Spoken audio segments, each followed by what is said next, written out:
Sud Radio, le grand matin week-end, 6h-10h, Maxime Liédo. Il est 7h45 sur Sud Radio et on vous explique ce matin un certain simulateur. Un simulateur de quoi? De salaire, pour savoir en réalité combien vous devriez toucher. Ça concerne votre portefeuille et votre argent à la fin du mois. Bonjour Fabrice Le Sachet. Bonjour. Merci beaucoup d'être avec nous ce matin. Vous êtes notamment vice-président du MEDEF et ça tombe bien parce que c'est le MEDEF qui a décidé de mettre en place ce simulateur. Est-ce que vous pouvez nous expliquer simplement la démarche, l'idée qui était derrière lancer un tel simulateur? C'était de dire, regardez en vrai tout ce qui part à l'État?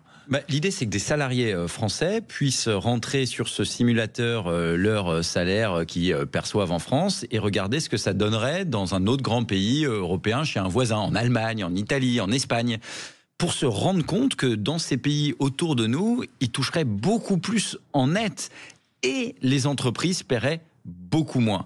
Et donc, il y a un différentiel qui est important entre la France et nos voisins. Et ce différentiel, il vient des cotisations sociales. Vous savez, entre ce que l'entreprise paie et ce que le salarié reçoit dans sa poche, il y a une énorme différence. Et cette énorme différence entre le brut et le net. Cotisation employeur, oui, mais le salarié se dit, il y a le brut qui voit sur sa fiche de paye, mais le coût total entreprise est encore plus élevé. Donc il y a ce que paye l'entreprise, les cotisations employeurs, et il y a les cotisations salariés. Et donc ces cotisations sont très élevées parce qu'on met beaucoup de choses dans le sac à dos, sur le dos du travail. Et donc le travail ne paye pas assez en France. Et il y a des problèmes de pouvoir d'achat qui ne sont pas liés qu'à ça. Mais ce qu'on dit, c'est qu'une partie des problèmes de pouvoir d'achat sont directement corrélés à ce niveau de cotisation qui est assez insupportable et qui est censé financer un certain nombre de prestations, que ce soit les retraites, l'assurance maladie, les cotisations famille. Et il y a des choses comme les cotisations famille qui ne relèvent pas réellement du monde du travail. Oui. On pourrait se poser la question, mais pourquoi on a ça sur le dos du travail? Pourquoi c'est pas la solidarité nationale? L'assurance maladie, c'est aussi quelque chose qui devrait relever de la solidarité nationale. Les accidents du travail et maladies professionnelles, évidemment, c'est le monde du travail.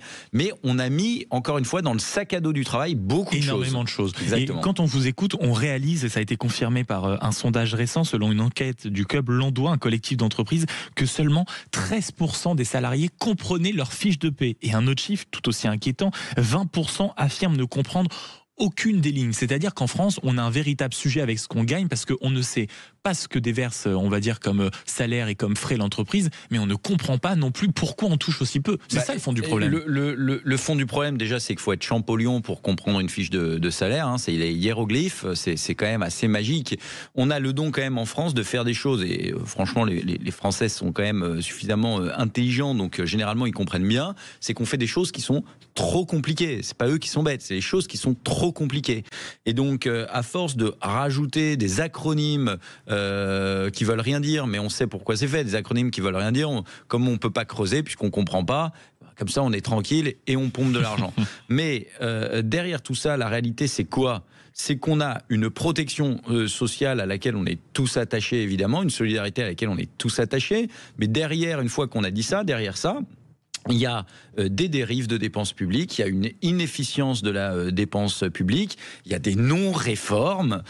Bien sûr que, si on prend l'exemple des retraites, bien sûr qu'il y a des carrières longues, bien sûr qu'il y a de l'usure professionnelle, et tout ça est pris en compte déjà, et la réforme le prenait aussi en compte, mais suspendre par exemple la réforme des retraites, revenir à 62 ans alors que tous nos voisins vont vers 67 ans ou sont à 67 ans, c'est évidemment alourdir encore les cotisations retraite pour les salariés. Quand on dit mais on va aider telle catégorie de population, oui, mais c'est tous les Français qui vont payer et surtout tous les travailleurs qui vont payer. Et donc nous, ce qu'on dit, c'est attention, il faut que le travail paye dans ce pays, parce que nous, on a beau augmenter les salaires, on a augmenté les salaires au-dessus de l'inflation depuis plusieurs années, au-dessus de l'inflation en moyenne. Et vous vous rappelez, quand le chômage a baissé, il y avait certaines professions qui étaient très recherchées où les salaires ils augmentaient de 5, 6, 7% par an. Donc nous, on fait notre job, mais le salarié, lui, il a de plus en plus de mal à terminer ses fins de mois. Donc c'est pas normal et ça nous préoccupe beaucoup en tant qu'employeur. Et donc voilà, nous on a un intérêt à ce que les gens puissent vivre de leur travail. Hier soir, je me suis amusé à tenter par exemple différents salaires sur ce fameux simulateur. On va dire que je suis parti sur le salaire net de 2000 € par exemple en France. On s'aperçoit que l'entreprise, elle va débourser plus de 3300 €. On aperçoit combien on serait payé en Allemagne, combien on serait payé en Italie. La question est volontairement provocatrice, mais est-ce que ce n'est pas aussi ce simulateur un encouragement pour tous les salariés salariés qui hésitent déjà à partir peut-être dans un autre pays européen, à quitter la France, à se dire ah ben attendez, si c'est pour toucher 300, 400, 500 balles de plus, est-ce que c'est pas cette fois-ci l'occasion de vraiment prendre son passeport et de traverser la frontière? Bon, alors les frontaliers le font déjà. Je vous signale, quand vous êtes en Moselle, quand vous êtes dans le Haut-Rhin, quand vous êtes dans le Bas-Rhin, quand vous êtes en Meurthe-et-Moselle, dans les Vosges, dans le Grand Est, que vous êtes dans des régions frontalières, ils le font au Luxembourg, en Allemagne, en Suisse. Et donc ce phénomène, il est déjà là. Mais je suis pas certain que quand vous êtes à Laval ou à Brest, vous alliez tous les jours à Saarbrück pour travailler. Donc si on est un peu plus sérieux, non, c'est surtout un électrochoc, un signal, un message, un cri d'alerte auprès de notre gouvernement et de nos élus pour qu'ils comprennent qu'à un moment donné, on peut pas tout mettre sur le dos du travail dans ce pays. Il faut réfléchir à la façon dont on finance notre modèle de protection sociale. Et la façon de le faire, c'est de produire plus en France. Plus en France, on importe 2/3 de nos biens manufacturés. Si on veut qu'il y ait des recettes fiscales, il faut qu'on produise en France. Et il faut qu'on produise des biens, des services à plus forte valeur ajoutée. Le but, ça devrait être de produire plus en France et de gagner plus en France. C'est ça le but. Et 2 questions d'actualité, Fabrice Le Sachet, vous qui êtes vice-président du MEDEF, typiquement lié à ce monde de l'entreprise, est-ce que vous entendez aussi la petite musique qui monte de dire « je crois ça y est, on n'en peut plus d'entendre les patrons se plaindre, et les politiques qui disent en réalité « mais si, le jour où on devra faire des efforts, c'est sur les patrons, c'est sur en effet les plus riches, c'est sur les plus fortunés ». Qu'est-ce que vous répondez à cette petite lassitude et sur cette impression parfois que les patrons, on les entend trop, ils ont un discours caricatural? Qu'est-ce que vous leur répondez? C'est une vaste blague. C'est une vaste blague. L'année dernière, il y a eu 15 milliards de plus d'impositions sur les entreprises. 6 milliards sur les ménages. Coup de bambou sur les deux, mais majoritairement sur les entreprises. Aujourd'hui, on en est à plus de 53 milliards cette année. On a le record de dépenses publiques. On devrait réduire la dépense publique. La seule façon qu'on a trouvé de ne pas le faire, c'est d'augmenter les taxes et impôts et de continuer à dépenser plus.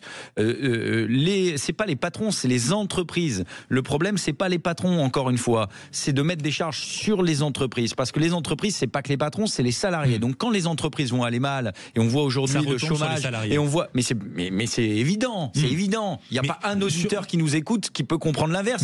En septembre, 6800 entreprises en faillite, 6800, un record en septembre.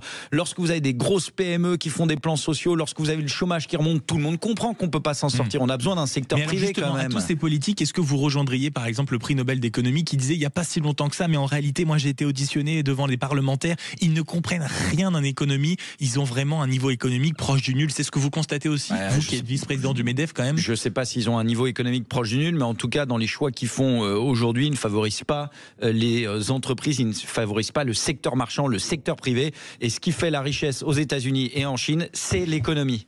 Et c'est l'économie, et il faut le comprendre. Dernière question, mon cher Fabrice Le Sachet. Vous avez vu l'annonce du Premier ministre qui dit en fait, il est peut-être temps de passer à une allocation sociale unique. Est-ce que le MEDEF y est favorable? Je crois que c'est des réflexions qu'on a depuis toujours, d'avoir plus d'efficience dans la dépense sociale, et donc on regardera les détails, parce qu'aujourd'hui il a que annoncé un mot clé, mais on n'a pas les détails, donc on regardera ça en temps voulu. Merci beaucoup Fabrice Le Sachet d'avoir été avec nous, vice-président du MEDEF. Et donc pour ceux que ça intéresse, on va sur internet, le simulateur en effet, pour savoir combien vous devriez gagner réellement.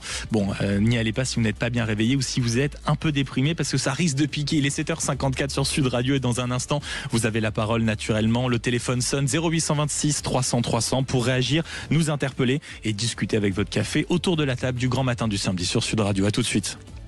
Sud Radio. Sud Radio. Parlons vrai. Sud Radio. Parlons vrai.